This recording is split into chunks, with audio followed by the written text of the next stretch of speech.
Una interesante nota con la doctora en Ciencias Biológicas María Poca, investigadora adjunta en CONICET San Luis. El agua y su destino. Doctora, la lluvia cae sobre la tierra, se deposita en determinado lugar. Ahora, al caer en sierras y montañas, se distribuyen y forman los ríos. ¿Y qué más? Sí, bueno, cuando precipita esa agua al caer, por supuesto depende mucho de cómo es el terreno, cuánta vegetación tiene, es cuál va a ser el destino de esa agua. Entonces, si está muy vegetada, tal vez van a haber flujos superficiales lentos hasta que lleguen a un cauce de un río. O si hay poca vegetación, esa agua va a escurrir muy rápidamente. Depende también del tipo de suelo, se absorberá rápidamente en el suelo e irá por un drenaje profundo y caminos lentos, digamos, hasta llegar a un río, o irá rápidamente escurriendo. La investigación, ¿qué beneficios trae para saber cómo las conducimos? ¿Es para armar infraestructuras, para crear tal vez diques? ¿Cómo lo investigan esa parte? Bueno, estudiamos por un lado lo que sería cuestiones más hidrológicas clásicas, en donde uno mide flujos de agua, es decir, cuánto llueve, cómo es la distribución de la lluvia en el tiempo.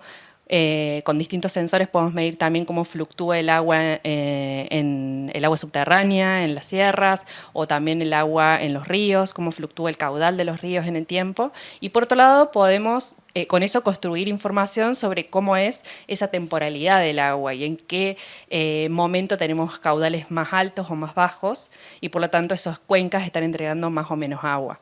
Y por otro lado podemos usar trazadores que nos permiten de algún modo seguir a la molécula del agua desde que precipita hasta que llega al río y saber en ese sentido cuáles son los recorridos y el tiempo que le lleva a esa molécula de agua desde que precipita hasta llegar al río o ser consumida por las plantas o evaporada al cielo, digamos.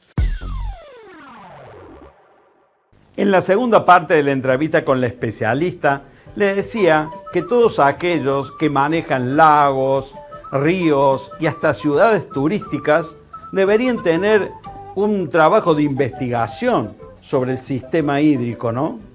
Sí, seguro. Bueno, de hecho, en nuestro equipo hemos estado trabajando en entender cómo, por ejemplo, cuencas del río Primero y el río Segundo de Córdoba rinden agua, es decir, cuánta agua entregan esas cuencas, porque son las proveedoras de la ciudad de Córdoba, de casi 2 millones de habitantes, dependen de esas dos cuencas.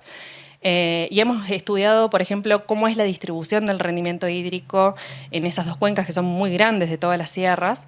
Y, por ejemplo, aprendimos que el 50% del rendimiento hídrico, es decir, del agua que entregan esas sierras, está concentrado en solo un 26% del terreno, que es todo en la parte alta de las cuencas. Entonces, el manejo que realizamos en esa zona es vital para poder asegurarnos que vamos a tener esa agua en el momento que la necesitamos, ¿no? Entonces, ¿me quiere decir usted que la zona sierra produce más agua que la zona llano? Bueno, hay estudios que demuestran que hay un efecto de las montañas en donde disminuye la evapotranspiración, que es de algún modo esa canilla de salida de agua a través de la evaporación directa del suelo y la transpiración de las plantas. Entonces, con el efecto montaña de algún modo disminuye esas pérdidas de agua. Y ese balance se hace más positivo, entonces rinde más agua que las zonas llanas en donde esas salidas de agua son mayores, ¿no? Entonces por eso las sierras de algún modo se las llama muchas veces tanques de agua.